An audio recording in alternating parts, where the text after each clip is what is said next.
ಎಲ್ಲರಿಗೂ ನಮಸ್ಕಾರ. ಇವತ್ತಿನ ವಿಡಿಯೋದಲ್ಲಿ ನಾನು ನೋಡಿ ಈ ಕೆಸುವಿನ ಬಲ್ಲಿ ಅಂತ ತಗೊಂಡಿದ್ದೇನೆ. ಈ ಕೆಸುವಿನ ಬಲ್ಲಿಯಿಂದ ಇವತ್ತು ನಾನೊಂದು ತುಂಬಾ ರುಚಿಕರವಾಗಿರುವಂತಹ ಒಂದು ಸಾಂಬಾರು ರೆಸಿಪಿಯನ್ನು ನಿಮ್ಮ ಮುಂದೆ ಮಾಡಿ ತೋರಿಸಲಿಕ್ಕಿದ್ದೇನೆ. ಬನ್ನಿ, ಇವಾಗ ಮೊದಲು ಈ ಕೆಸುವಿನ ಬೇರಿನ ಸಿಪ್ಪೆಲ್ಲ ತೆಗೊಳ್ಳುವ.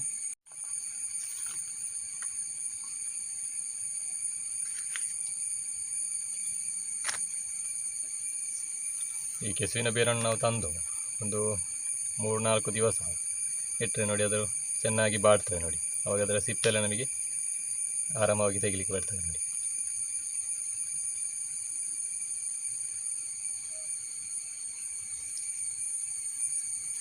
ಎಲ್ಲ ಬಲ್ಲಿಯ ಸಿಪ್ಪೆಯನ್ನು ತೆಗಿಬೇಕು. ನಮಗೆ ಹಾಗೆ ಕೂಡ ಇಲ್ಲಿ ಕೈಯಲ್ಲಿ ಹೋಗದಿದ್ದರೆ ಸ್ವಲ್ಪ ನೋಡಿ ಈ ಚಾಕುವಿನ ಸಹಾಯದಿಂದ ಈ ರೀತಿಯಾಗಿ ಕೆರೆಸಿಕೊಳ್ಬೇಕು.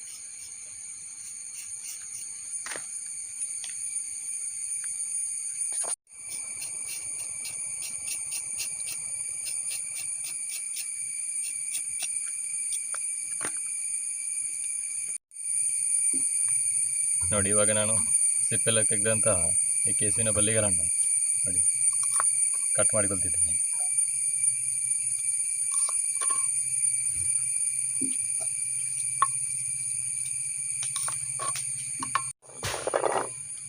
ನೋಡಿ ಇವಾಗ ಕೆಸುವಿನ ಬಲ್ಲಿಯೆಲ್ಲ ಕಟ್ ಮಾಡಿಕೊಂಡಾಗಿದೆ. ನೋಡಿ ಇವಾಗ ನಾನು ಈ ಪಾತ್ರೆಯಲ್ಲಿ ಗೋಳಿ ಗಾತ್ರದಷ್ಟು ಉಣಸೆಯನ್ನು ತಗೊಂಡಿದ್ದೇನೆ. ಇವಾಗ ಅದಕ್ಕೆ ಸ್ವಲ್ಪ ನೀರು ಹಾಕಿ ನಾವು ಈ ಹುಣಸೆಯನ್ನು ಚೆನ್ನಾಗಿ ನೀರಿಗೆ ಕಿವುಚಿಕೊಳ್ಬೇಕು.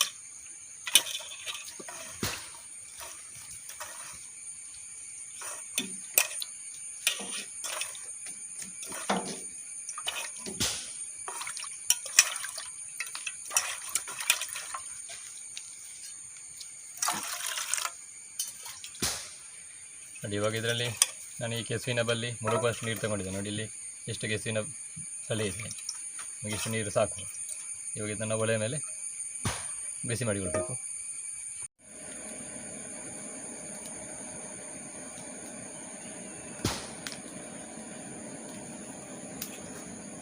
ನೋಡಿ ಇವಾಗ ನಾನು ಆ ಹುಣಸೆಯನ್ನು ಹಾಕಿರುವಂತಹ ನೀರನ್ನು ಇವಾಗ ಕುದಿಯುವುದಕ್ಕೆ ಇಟ್ಟಿದ್ದೇನೆ. ನೀರು ಚೆನ್ನಾಗಿ ಬಿಸಿಯಾದ ನಂತರ ನಾವು ಇದಕ್ಕೆ ಈ ಕೆಸುವಿನ ಬಲ್ಲಿಗಳನ್ನು ಹಾಕಿರುವ.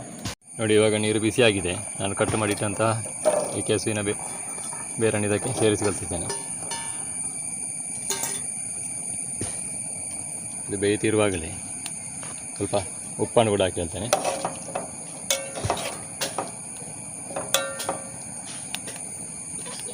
ಖಂಡಿತ ನಾವು ಮುಚ್ಚಳವನ್ನು ಮುಚ್ಚಿ ಬೇಯಿಸಿಕೊಳ್ಬೇಕು.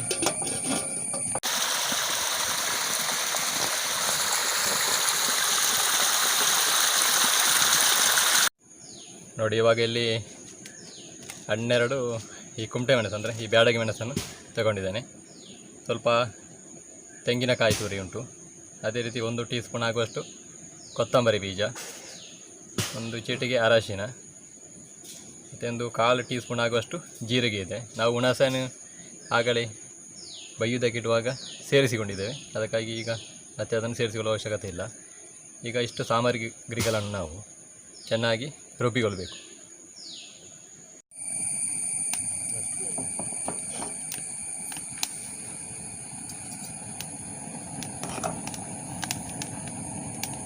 ನೋಡಿ ಇವಾಗ ನಮ್ಮ ಕೆಸುವಿನ ಬಲ್ಲಿ ಬೆಂದಿದೆ. ನೋಡಿ ಗ್ರೈಂಡ್ ಮಾಡಿರುವಂತಹ ಮಸಾಲೆಯನ್ನು ನಾನು ಇವಾಗ ಇದಕ್ಕೆ ಸೇರಿಸಿಕೊಳ್ತಿದ್ದೇನೆ.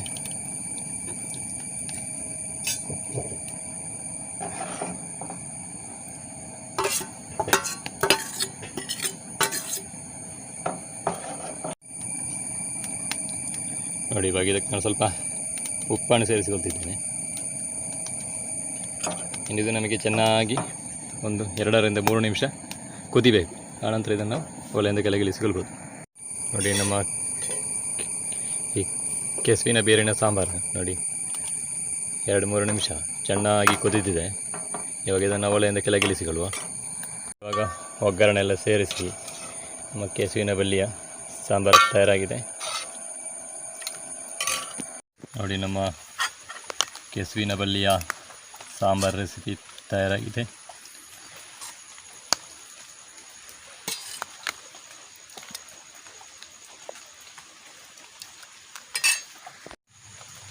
ನೋಡಿ, ಕೆಸುವಿನ ಬಲ್ಲಿ ಸಾಂಬಾರು ರೆಸಿಪಿ ತಯಾರಾಗಿದೆ.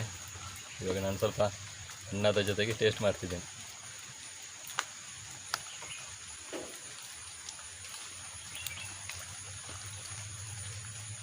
Super taste. ಉಪ್ಪು ಹುಳಿ ಖಾರ ಎಲ್ಲ ಕರೆಕ್ಟಾಗಿದೆ. ನೋಡಿದ್ರಲ್ಲ ಇವತ್ತಿನ ವಿಡಿಯೋದಲ್ಲಿ ಈ ಕೆಸುವಿನ ಬಲ್ಲಿಯಿಂದ ಮಾಡಬಹುದಾಗಿರುವಂಥ ಒಂದು ಸಾಂಬಾರು ರೆಸಿಪಿ ಯಾವ ರೀತಿಯಾಗಿ ಬಂದಿದೆ ಅಂತೇಳಿ.